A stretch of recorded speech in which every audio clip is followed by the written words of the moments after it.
दोस्तों, जब भी हम इंडियंस किसी बड़े इन्वेस्टमेंट की बात करते हैं तो सबसे पहला थॉट जो आता है रियल एस्टेट इन्वेस्टमेंट का। क्योंकि आपने भी सुना होगा कि जो लोग 25 साल पहले रियल एस्टेट में इन्वेस्ट किए थे उनका पैसा कई गुना बढ़ गया है और आज वो आराम से रेंटल इनकम पर रिटायर हो गए हैं। लेकिन पिछले कुछ सालों में आपने ये भी सुना होगा कि स्टॉक मार्केट से भी काफ़ी अच्छा प्रॉफिट कमा सकते हो और अगर म्यूचुअल फंड्स सही चूज़ किया तो रिटर्न्स और भी अच्छे मिल सकते हैं।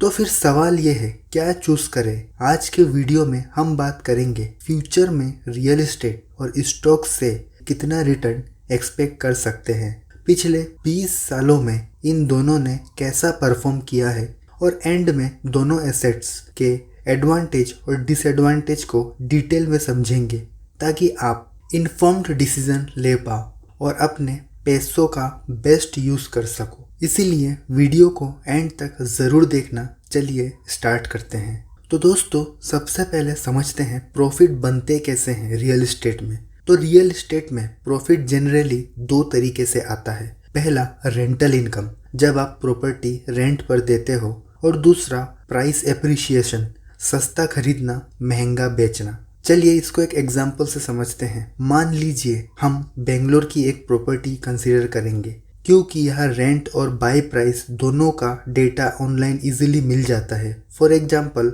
अगर हम 2 BHK फ्लैट राजाजी नगर में लेते हैं तो इस प्रॉपर्टी को बाय करने के लिए आपको लगभग 1,20,00,000 से लेके 1,25,00,000 देना पड़ेगा और इससे आपको रेंट मिलेगा लगभग 20,000 से 25,000 पर मंथ। चलिए सिंपल रखते हैं, सेलिंग प्राइस लेते हैं 1,25,00,000 और मंथली रेंट लेते हैं 25,000। इस हिसाब से ईयरली रेंट होता है 3 लाख। मतलब आप 1,25,00,000 का प्रॉपर्टी ले रहे हो और 3 लाख पर ईयर कमा रहे हो। क्योंकि ये बाय एंड होल्ड का केस है, इसमें आपको रेंट ही प्रॉफिट होगा, बाकी कोई और अर्निंग नहीं। बाय और सेल का एग्जाम्पल हम थोड़ी देर में समझेंगे। अब इसका price to earning PE ratio calculate करते हैं। तो अगर 1,25,00,000 को 3 लाख से डिवाइड करें तो अराउंड 40 के आसपास का निकलता है। मतलब 1 रुपया कमाने के लिए आप 40 रुपया पहले दे रहे हो। दूसरे शब्दों में, हर 80 रुपया इन्वेस्ट करके आप 2 रुपये कमा रहे हो, यानी 2% का एनुअल रेंटल यील्ड। अब यहाँ काफ़ी लोग सोचेंगे, भाई सिर्फ 2% ही मिल रहा है तो FD में डाल देते, वहाँ तो 5 से 6% मिलता है। और सही भी है, अगर सिर्फ रेंटल इनकम देखो तो FD ज़्यादा फायदेमंद लगता है। लेकिन प्रॉपर्टी में प्राइस एप्रिशिएशन भी होता है। शॉर्ट टर्म में प्राइस ऊपर नीचे हो सकता है, लेकिन 10 से 20 सालों का होराइजन ले तो काफ़ी ग्रो करता है प्रॉपर्टी। और इसी प्राइस ग्रोथ की वजह से लोग रियल एस्टेट चूज़ करते हैं। FD से कम करेंट इनकम लेके भी फ्यूचर में रेंट प्लस कैपिटल वैल्यू दोनों का ग्रोथ मिलता है यहाँ। तो चलिए अब समझते हैं कि प्रॉपर्टी की प्राइस कैसे बढ़ती है या फिर आइडियली किस रेट से बढ़नी चाहिए। दोस्तों, इन्वेस्टिंग की दुनिया का एक फंडामेंटल प्रिंसिपल है, किसी भी एसेट की प्राइस सिर्फ 2 रीज़न की वजह से बढ़ सकती है और इनके अलावा तीसरा रीज़न होता ही नहीं है। रीज़न नंबर 1, जब उस एसेट की अर्निंग कैपेसिटी बढ़े, मतलब ग्रोथ हो। रियल एस्टेट में इसका सिंपल मतलब है, जब घर का रेंट बढ़े तो उसका प्राइस भी नेचुरली बढ़ना चाहिए। अगर किसी सिटी में रेंट हाई है तो उस प्रॉपर्टी का प्राइस भी एक्सपेंसिव होगा। इस बात से हम सब एग्री करेंगे। मतलब एसेट की प्राइस का ग्रोथ रेट उसके अर्निंग्स के ग्रोथ रेट के बराबर होना चाहिए। अब सवाल आता है, रेंट कितने % से ग्रो करना चाहिए? सिंपल रूल, रेंट का ग्रोथ हमेशा इन्फ्लेशन या लोगों की सैलरी ग्रोथ के रेट के आसपास होता है। नॉर्मली 7 से 10% और मैक्सिमम 11%। आप इस बात को खुद वेरीफाई कर सकते हो अपने लैंडलॉर्ड या किसी फ्रेंड से पूछ के जो रेंट पे कर रहे हैं या खुद प्रॉपर्टी रेंट पर देते हैं। तो आपको पता लगेगा कि हर साल 8 से 10% से ज़्यादा बढ़ना मुश्किल होता है। क्योंकि अगर रेंट सैलरी ग्रोथ से ज़्यादा स्पीड में बढ़ने लगे तो एक टाइम ऐसा आएगा जब सैलरीड लोग अफोर्ड ही नहीं कर पाएंगे। और शॉप्स के केस में अगर रेंट बहुत फास्ट बढ़ेगा तो शॉपकीपर्स के लिए रॉ मटेरियल का कॉस्ट ऑलरेडी हाई होगा, प्रॉफिट मार्जिन कम होंगे और उन्हें शॉप बंद करनी पड़ सकती है। शॉर्ट टर्म में रेंट ज़्यादा हो सकता है, लेकिन लॉन्ग टर्म में एवरेज ग्रोथ 10% के आसपास ही होता है। ये डिमांड सप्लाई के बैलेंस की वजह से ऑटोमेटिकली एडजस्ट हो जाता है।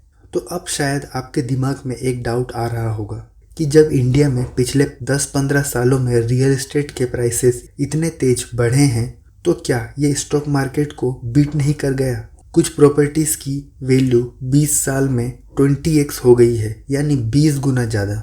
मतलब जो प्रॉपर्टी 10 लाख की थी, आज वो 2 करोड़ की हो गई है। अगर इसको कैलकुलेट करें तो ये लगभग 16% का CAGR होता है, जो कि स्टॉक मार्केट के लॉन्ग टर्म एवरेज के बराबर है। कुछ लोकेशंस में ग्रोथ इससे भी ज़्यादा है और कुछ जगह कम। तो आप सोचोगे, जब रियल एस्टेट ने इतना ग्रो किया तो ये सब डिटेल में समझाने की ज़रूरत क्या थी? क्योंकि दोस्तों, असल कहानी कुछ और है। अब आते हैं इस वीडियो के सबसे इंटरेस्टिंग पार्ट पर, प्राइस इंक्रीज का सेकंड रीज़न। तो रीज़न नंबर 2 है, जब किसी एसेट का डिमांड इतना हाई हो जाता है कि लोग उसके लिए कोई भी प्राइस देने को रेडी हो जाते हैं, चाहे उस एसेट की अर्निंग उतनी ग्रो हो रही हो या नहीं। यानी प्राइस अर्निंग्स के साथ प्रोपोर्शन में नहीं बढ़ रही है, लेकिन प्राइस फिर भी ऊपर जा रहा है। इसीलिए चलते हैं 20 साल पीछे। उस समय लोग लोन्स इतना ज़्यादा नहीं लेते थे, लोग डेट को गलत समझते थे। बहुत से वर्किंग प्रोफेशनल्स को लोन लेने के लिए एलिजिबल ही नहीं होते थे। लेकिन आज छोटी सैलरी वाले भी होम लोन ले सकते हैं और लोग लोन को एक नॉर्मल चीज़ समझने लगे हैं। ट्रेंड ऐसा हो गया है कि अगर कोई आपका दोस्त यंग एज में घर खरीद ले तो लगता है हमें भी लेना चाहिए, भले ही उसने अगले 20 से 25 सालों के लिए लोन ले रखा हो। ग्रेजुएशन के बाद पहली सैलरी मिलते ही लोगों का पहला थॉट होता है होम लोन लेके अपना घर बना लेते हैं। पेरेंट्स भी बोलते हैं रेंट पे पैसा वेस्ट मत करो, अपना घर लो। और एक इम्पोर्टेंट बात, 20 साल पहले म्यूचुअल फंड्स और स्टॉक्स इतने पॉपुलर नहीं थे। उस टाइम बड़े अमाउंट इन्वेस्ट करने का ऑलमोस्ट एक ही ऑप्शन होता था, रियल एस्टेट। आज भी बहुत लोग बड़े अमाउंट स्टॉक मार्केट में लगाने से डरते हैं और इंडिया में अभी भी अगर आपका अपना घर नहीं है तो लोग आपको फाइनेंशियली वीक समझते हैं।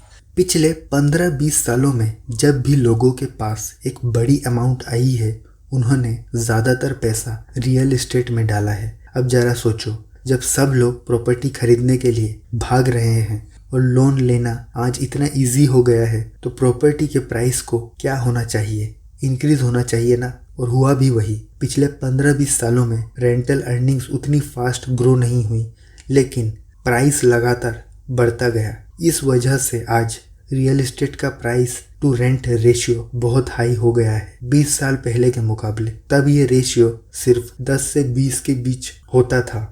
मतलब जो लोग उस टाइम प्रॉपर्टी ले रहे थे उनका डिसीजन सही था, क्योंकि उस time price to rent ratio low था। लेकिन दोस्तों, अगर हम आज इन्वेस्ट करने की सोच रहे हैं तो हमें देखना होगा कि फ्यूचर में रियल एस्टेट किस डायरेक्शन में जा सकता है। और इसी वजह से हम इस सेकेंड पॉइंट का एग्जैक्ट एस्टिमेशन नहीं लगा सकते। मार्केट में लोग कितने टाइम तक हायर प्राइस पर प्रॉपर्टी खरीदते रहेंगे, सिर्फ इस एजम्पशन पर डिपेंड करता है कि कोई आपसे आगे चल के हायर प्राइस पर ले लेगा, गलत होगा। क्योंकि हर ट्रेंड का एक एंड होता है, चाहे वो स्टॉक्स हो, रियल एस्टेट या फिर बिटकॉइन। और एसेट फोकस हमेशा इंटरनल ग्रोथ पर होनी चाहिए, क्योंकि जब सिर्फ एक ट्रेंड की वजह से प्राइस बहुत हाई स्पीड से बढ़ता है और अर्निंग से बहुत आगे निकल जाता है, तो प्राइस को या तो लंबे समय तक वही रुकना पड़ता है अर्निंग्स कैचअप कर सके, या फिर वो अचानक गिरता है, जिसे हम मार्केट क्रैश बोलते हैं। आप किसी भी स्टॉक का एग्जांपल ले लो, जब उसका प्राइस अपनी वैल्यू से ज़्यादा तेज भागता है तो करेक्शन आता ही है। जैसे निफ्टी को हर साल 15% ग्रो करना चाहिए, लेकिन एक साल में वो 25% ग्रो कर गया, तो वो हमेशा उस रेट पर ग्रो नहीं कर सकता। अब यहाँ आप में से बहुत लोग बोलेंगे कि रियल एस्टेट में प्राइस क्रैश कैसे हो सकता है, ये तो इम्पॉसिबल है। क्रैश तो सिर्फ स्टॉक मार्केट में हो सकता है। तो इसके लिए अब हम इंडिया से बाहर निकल के उन कंट्रीज़ में जाते हैं जो इंडिया से कुछ साल आगे हैं, जैसे अमेरिका। अगर आप थोड़ा याद करें तो 2007-8 का जो मार्केट क्रैश हुआ था वो रियल एस्टेट की वजह से हुआ था। आप यहाँ चार्ट देख सकते हैं, ये यूएस के पिछले 35 साल के रियल एस्टेट प्रॉपर्टी प्राइसेस का चार्ट है। इसमें क्लियरली दिख रहा है क्रैश से पहले प्राइसेस काफ़ी ऊपर चले गए थे, लेकिन उस लेवल को क्रॉस करने में 13 साल लग गए। 2021 में जाके वो लेवल क्रॉस हुआ। इसका रीज़न ये था कि ये पूरे दुनिया का पहला रियल एस्टेट मार्केट क्रैश था। जैसे इंडिया में अभी तक ऐसा कभी हुआ ही नहीं। यूएसए में लोग सोचते थे कि रियल एस्टेट के प्राइसेस कभी गिरते नहीं हैं, इसीलिए लोग बहुत हाई प्राइस पर प्रॉपर्टी खरीद रहे थे, और जो अफोर्ड नहीं कर सकते थे वो भी लोन लेके खरीद रहे थे कि इस डर से कि फ्यूचर में प्राइस और महंगा हो जाएगा, क्योंकि मार्केट क्रैश या प्राइस करेक्शन का थॉट उनके दिमाग में नहीं था। दोस्तों, सच ये है कि हम आज ये प्रिडिक्ट नहीं कर सकते कि फ्यूचर में रियल एस्टेट का ट्रेंड क्या होगा। प्राइस टू रेंट रेशियो कम होगा या ज़्यादा, मार्केट क्रैश करेगा या प्राइसेस बस चढ़ते रहेंगे। लेकिन इन्वेस्टमेंट में हमेशा डिसीजन उसी इंफॉर्मेशन पर लेना चाहिए जो आपको अभी क्लियरली पता हो। और एक लाइफ टाइम लेसन याद रखना, अगर आप कोई एसेट बहुत चीप प्राइस पर खरीदते हो, यानी उसकी इंट्रिंसिक वैल्यू से कम में, तो बेचने की टेंशन बहुत कम होती है। बायर्स खुद आपके पास आएंगे फेयर मार्केट वैल्यू पर खरीदने के लिए, और लॉस होने का चांसेस बहुत कम हो जाता है। लेकिन अगर आप बहुत हाई प्राइस पर एसेट लेते हो तो हाँ, लॉन्ग टर्म में प्रॉफिट हो सकता है, पर रिटर्न का रेट उतना एट्रैक्टिव नहीं होगा। तो अब तक आप लॉजिकली समझ गए होंगे कि रियल एस्टेट की इंट्रिंसिक वैल्यू किस रेट से ग्रो करनी चाहिए और पिछले टाइम में प्राइसेस किस स्पीड से बढ़े हैं। तो दोस्तों, रियल एस्टेट में जब लोग घर खरीदते हैं तो ज़्यादातर केसेस में लोन लेना पड़ता है और फिर 20-25 साल तक ईएमआई भरनी पड़ती है। यही लोग कंपाउंडिंग के अगेंस्ट चले जाते हैं, क्योंकि पैसा आपके लिए ग्रो करने की बजाय बैंक के लिए ग्रो करता है। मतलब अगले 20 से 25 साल तक आप अपना हार्ड अर्न्ड पैसा बैंक को देते हो और बैंक कंपाउंडिंग का पूरा बेनिफिट ले जाता है। इसीलिए यंग एज में हमेशा प्रायोरिटी होनी चाहिए इन्वेस्टमेंट बिल्ड करना और एसेट्स ग्रो करना, ना कि रियल एस्टेट के ईएमआई के बोझ में फंसना।